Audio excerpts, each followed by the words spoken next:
My name is Chooks Ahiakwo, and tonight, what will we be looking at?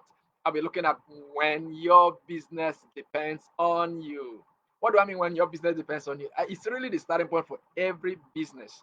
Every business, when it starts, it really depends on the founder, it depends on the owner. Yeah, your business really just depends on you the way a newborn babe depends on the mother. But the plan and the goal should be that increasingly your business will become increasingly less and less and less dependent on you until you come to a sweet spot that your business can run without you. Because when your business cannot run without you, at least three things cannot happen. Number one, you cannot leave your business for holiday, or if you have to leave for holiday, then it means your business is shut down. You cannot leave for anything. When you are not there working, you are not making any money. That's number one. Number two, if your business depends on you, then you cannot sell your business. And if you cannot sell your business, then the value that your business could have could really be hampered, hindered.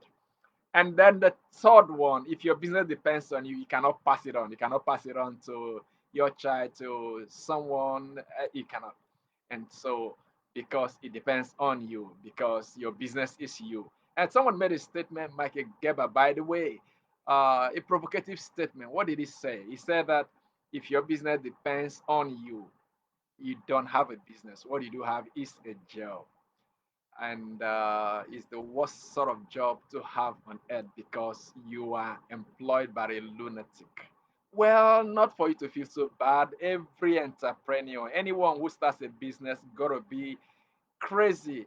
It has to have some craziness, and that craziness begin to get killed when the business begin to make results, make profits, begin to run quite well until again, like I said, the sweet spot, the business comes to a point where it no longer depends on you. It no longer depends on the founder, the owner.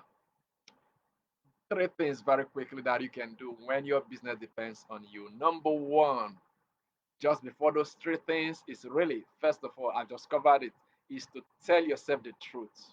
Tell yourself the truth. That's one of the things that will help any businessman, is that 100% absolute honesty. I call it in this show, I call it objective reality. Really looking at things exactly as they are, naming it exactly as it are. Those are two things about business. There is the idealism part of business. That's your vision, got to really be idealistic. But then on the other side, to balance it, is the practical, hands on the business realism. Realism is, so it is the paradox. On one hand is idealism about your vision, on the other hand is you're working with reality, with things exactly as they are, exactly as they are. Like vision, we only get into your vision right from where you are. So those are two: reality versus vision. Not that they are opposed, but that is the tension, always the tension about you realizing any vision. And so, what are those three things you can do when your business depends on you? Telling yourself the truth. The truth is that, look, you don't have a business yet.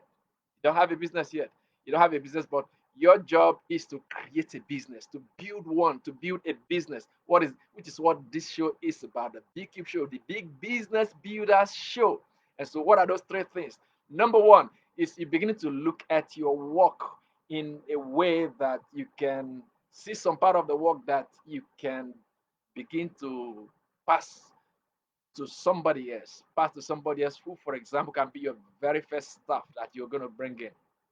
Very first staff. Some people share the view, and if you think about it, that the very first person that you need, it will be somebody who is really good upstairs and can do things with their hands as well, and a very effective executive assistant, administrator, who can sort of like over time get to know how you think, and so you can begin to take off some things that you do and can run errands, can do some things and anything, so really somebody so close by you. So be looking at your job, how you can begin to find pieces of it that you can quite hand over to somebody, And so with this comes delegation, delegation, delegation, delegation. And so as you begin to think of job and the person you can employ, and so beginning to delegate, this is one area not every entrepreneur easily gets to learn how to delegate because they are doers, they do a lot of things, they run things by themselves, and that role of confidence that they have in themselves, they sort of think that they want to just do it perfectly and the job is going to get done perfectly by themselves.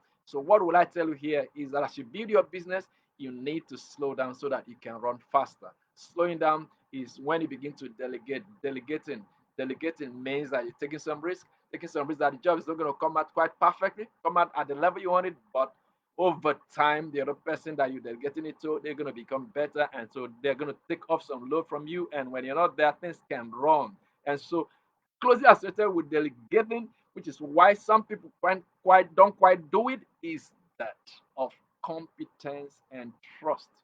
Competence and trust in the person that you hand that job over. So meaning you gotta take the risk, trust the person, and you gotta build that competence by you developing, by you equipping, by you training the person, slowing down to explain. Of course, when you're doing that, then it means that the work you are doing will not be as fast as you were doing it, but you are looking at the longer time, and so you're gonna gain in speed when the person wraps up with a capacity to handle things. And so, what is the third one that you're gonna do? Just follow. So with the very first and the second one, I should begin to delegate. So you're looking at simplifying the things you're doing and begin to systematize your work, systematize your operation, systematize the things you're doing, your methods, and so you got to begin to be quite clear because of course this happens over time and it's something that you're going to involve as you're doing and you're trying so many different ways and you begin to find out the very best that gives you the sort of result that you want. It's sort of like the franchise system, how you bake the cake, how you mix things, how you do the process is going to follow the temperature and all that, the conditions that gives you the result. All that beginning to simplify and document and beginning to systematize it that you can hand that over as a training manual to somebody who's new. So that is how businesses are run. Businesses are so structured that they can be run by people who are not so intelligent, who are not so, will I say, gifted, or who are not so competent as the founder. So businesses, the great businesses, they are really developed that they can be run by, let me call it, the average Joes, the average Susan, that you can easily bring them and very quickly you could just train them to handle the very simple steps that you have systematized and they can begin to run that business and produce consistent results. So those are the things that you need to do when your business depends on you.